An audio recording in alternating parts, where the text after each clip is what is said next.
First rule in Italy, don't ask for a cappuccino after noon. That is a hard rule, isn't it? I would ask the question, do you really need to run 100K? It's probably not going to be a lot of fun. How many gels is too many gels? And 26 gels? Wow. I really don't know how I'm going to make it to the finish. She just said, like you've always done, one step at a time. My partner asked if I love trail running more than them. I think it's okay to love both for different reasons. Because we've not seen each other for a long time. We are so back.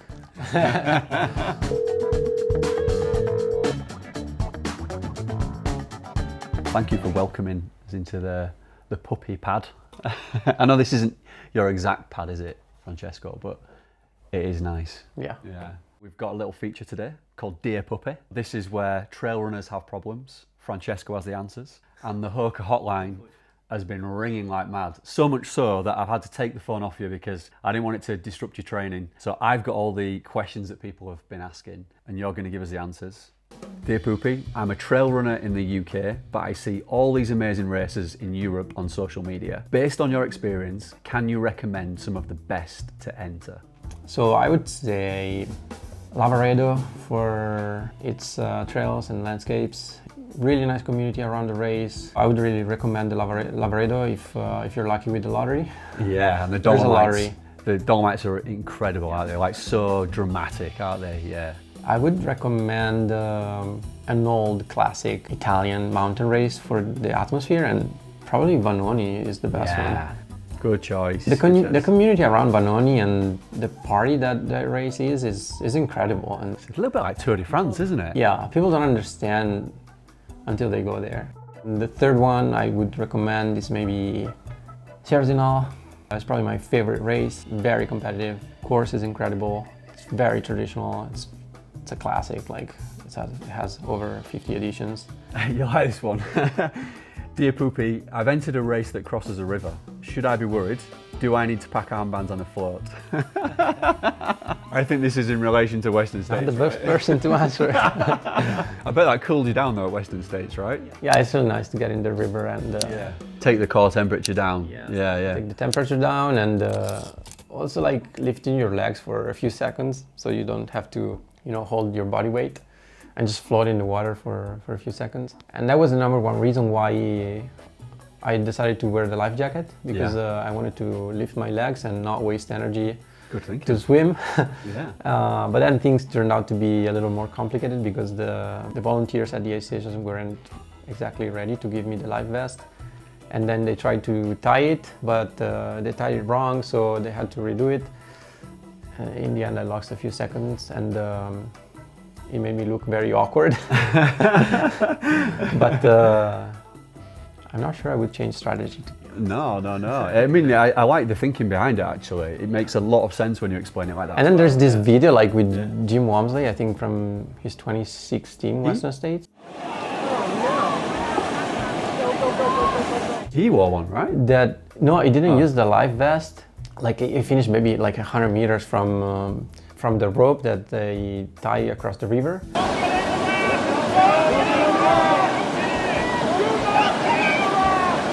Wow. Because the stream like carried him. Wow, it's like, a really for strong 100 current. meters. Yeah, Wow, really wow, strong wow. current. Wow. I didn't want that to happen, obviously.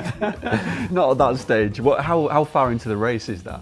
That's after 125 kilometers. Ah, so it's fair. So you're way not in. exactly Yeah. fresh. I mean, it's not the same as crossing the river right now that I'm fresh. And Yeah. I guess it's a bit of a shock to the system as well, like coming from that intense heat and being hot from running on the trail for so long. Yeah. But like, is it a shock? Like, does it take your breath away when you get in? Because it's a deep river, right? it's a deep river. Yeah. The water is not extremely cold, so it feels nice. What can actually be an issue is that you restart running with wet feet, so you need to pay attention to blisters. Yeah, they can be painful. And Yeah. I was wearing the Tecton X3 during the race. They're quite breathable, especially in the upper, and the water drains very quickly. You want something that's going to get rid of the water as well straight away, like release it, yeah. To drain.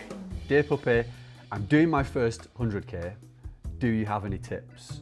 P.S. I've only been running for 3 weeks. I mean, talk about jumping straight in, right? They could have probably picked something a little bit shorter, but anyway. Yeah, I would ask the question, do you really need to run 100K?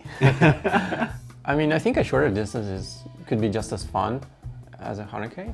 Because I feel like the fun, the satisfaction comes from being properly prepared for the type of race you're doing. So to go into a 100K, probably very underprepared, because with only 3 weeks of training, you can't ever possibly build the fitness and the capacity that is required to run that distance. It's probably not going to be a lot of fun. It's going to be an experience, isn't it? I remember you doing the short distance VK style races, then you've slowly crept up to kind of like 50K, 100K, and then recently the 100 miles. So would you say like stepping stones for races is probably a better idea actually, isn't it? I mean, it's taken me over 20 years to get to the 100K distance. And then at 34, I ran my first 100-mile distance.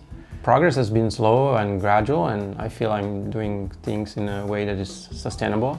Of course, it's always hard, but we're not like trying to do more than what my body allows. And I think for people at all levels, no matter if you prioritize performance or just the fun and the experience of running a race, this is something that can give you a lot of satisfaction. So I'm not saying it should take you 20 years to get to the 100K distance. There is also a lot of value and a lot of fun in the shorter distances and challenging.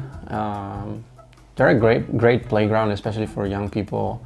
You know, you need to build the speed and the qualities that can make you a better runner, and there's no need to rush into the longer distances immediately. Next question. This is an important question. Okay, this could be me writing this question. Okay, dear Puppi, if I don't upload my run to Strava, did it actually happen?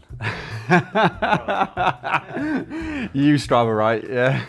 Is everything going Strava for you? I'm a big fan of Strava. I only post the outdoor activities. I don't post gym sessions and treadmill sessions, just because they don't have a map, so yeah. It's not that interesting. And to me, it's really fun to watch what people are doing on Strava and like which routes they're doing. And no matter the pace, like I like to celebrate and give kudos to people who just go out and run and do something, because it's something that I guess makes our life better and more enjoyable. You get stronger, healthier, and I think I would probably be okay with deleting any social media but Strava.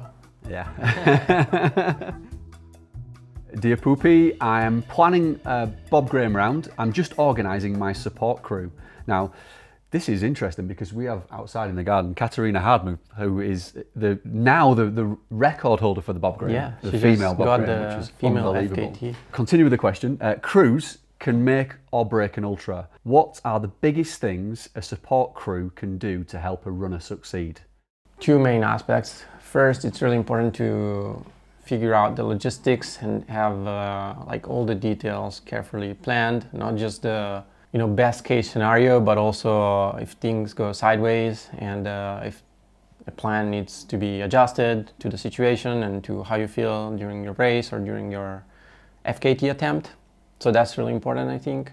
But even more so for, I guess, the psychological and emotional support. I think just being able to see someone, especially when you're running a long distance, it really helps you break what feels like such an impossible thing to do into smaller pieces that are way easier to digest.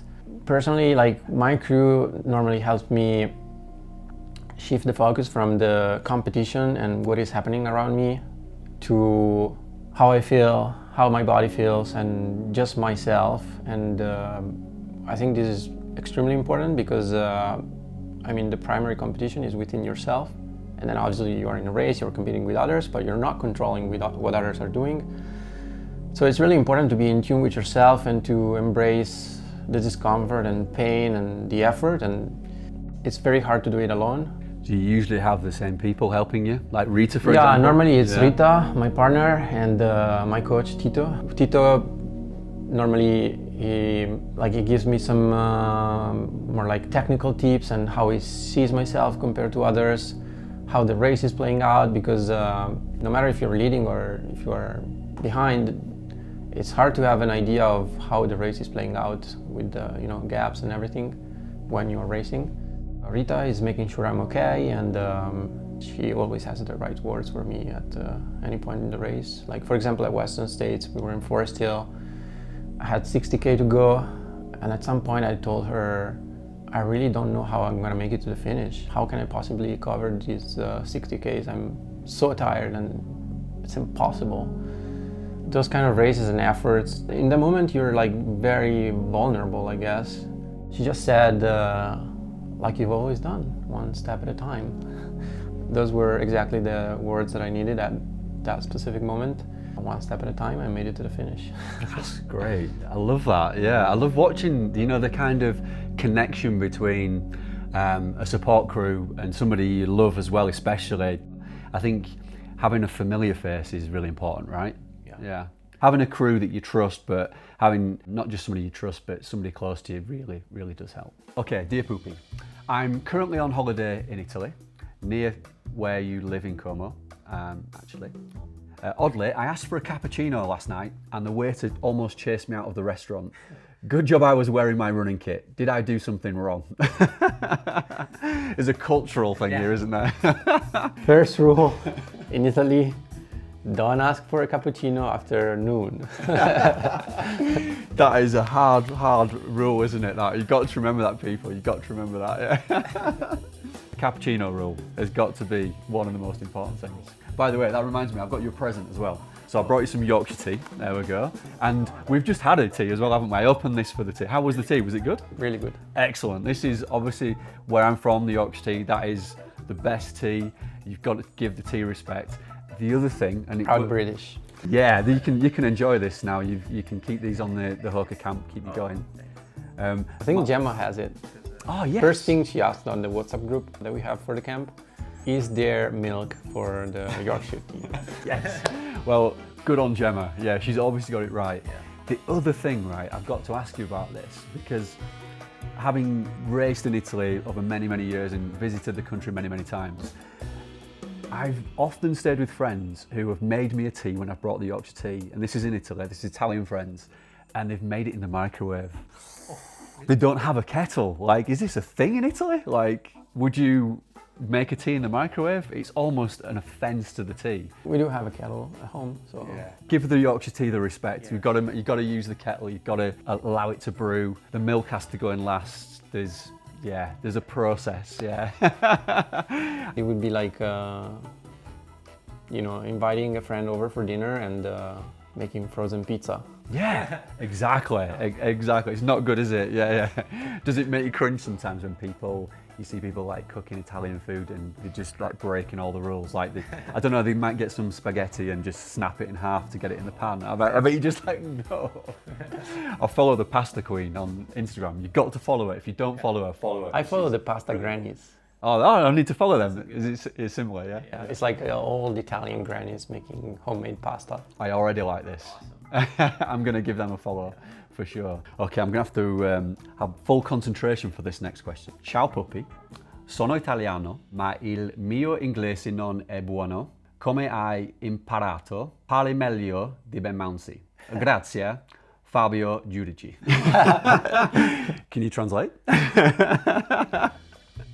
So Fabio, as Rita's brother, my girlfriend's brother, is asking, how did you learn to speak better than Ben Mouncy? Better in English. It's true, yeah. Your English is very good though. Thanks. I spent a year in the United States as an exchange student when I was 17, so I was a junior in high school, and that's where I basically learned English. Yeah, and then traveling so much for races and having so many international friends from US and all over the world. I just use English a lot on a daily basis, so I got to practice a lot of English. Your English is very good, very good. I've always thought that, Francesco, and it makes this a lot easier. Dear Puppi, I'm just ringing from a race Portaloo. How many gels is too many gels, and should I practice fueling before taking 5 an hour for an ultra? Asking for a friend. I mean, I guess you've got to practice, haven't you, with the gel intake? Yeah, you do need to practice, especially if you experience stomach issues. You need to like fine-tune your nutrition and maybe be willing to try different brands, different flavors. You know, essentially gels are made with either glucose or fructose, but they can have different ratios. The most popular is 1-to-1 ratio, or 2-to-1, or 1-to-0.8. Technically, you are limited at around 100 to 120 grams of carbs per hour. You might be actually wasting some energy and just overloading your gut, but without really absorbing the energy, which is the ultimate goal of nutrition.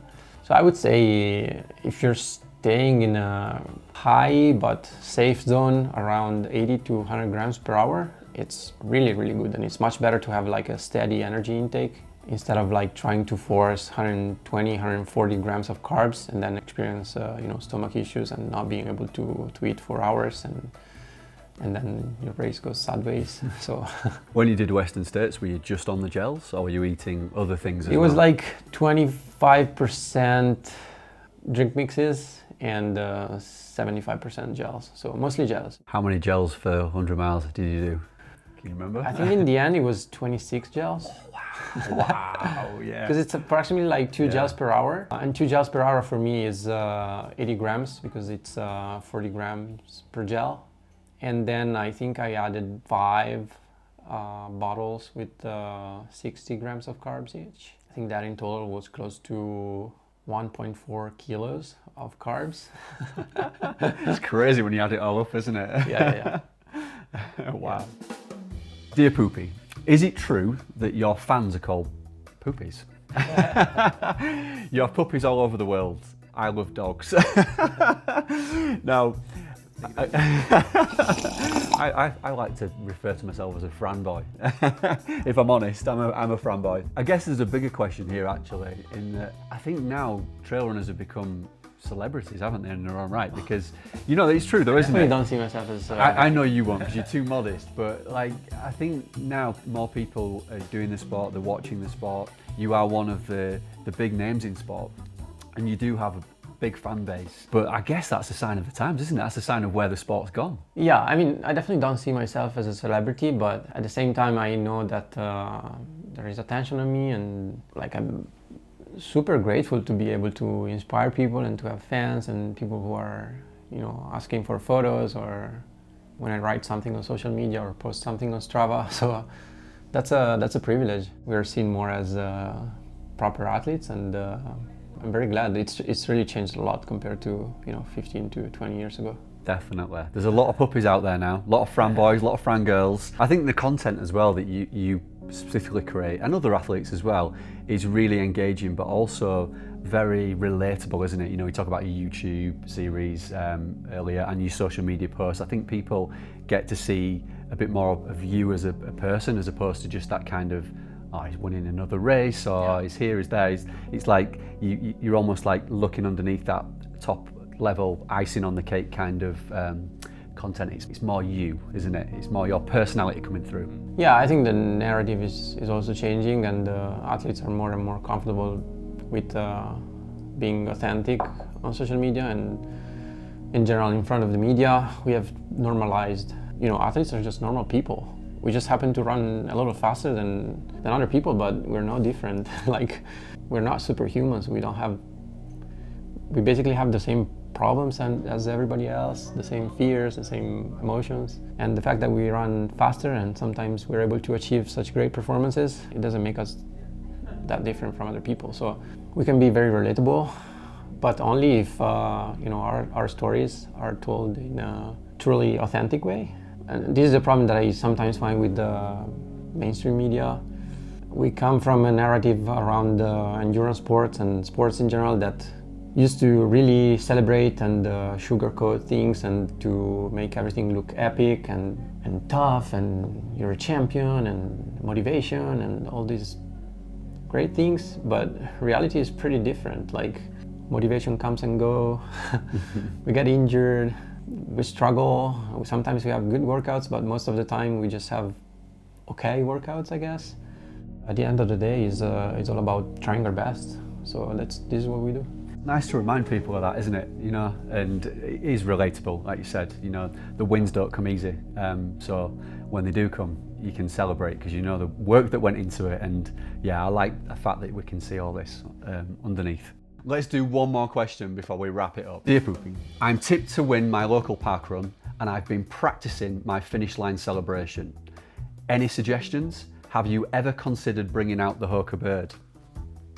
The HOKA bird, yeah. That's a good one. You can have it on for free, can't you? That'll be good if you win OCC. I want to see the birds. All right. He will do this. I reckon Francesco will do this at the end. Have you ever done a celebration before? That could be your celebration. You know, like I guess you can have like a signature celebration, or you could have a specific celebration for each race, depending on the result and how you feel and what you carry into that race. For me, lately, I'm a lot into this like we are so back mood.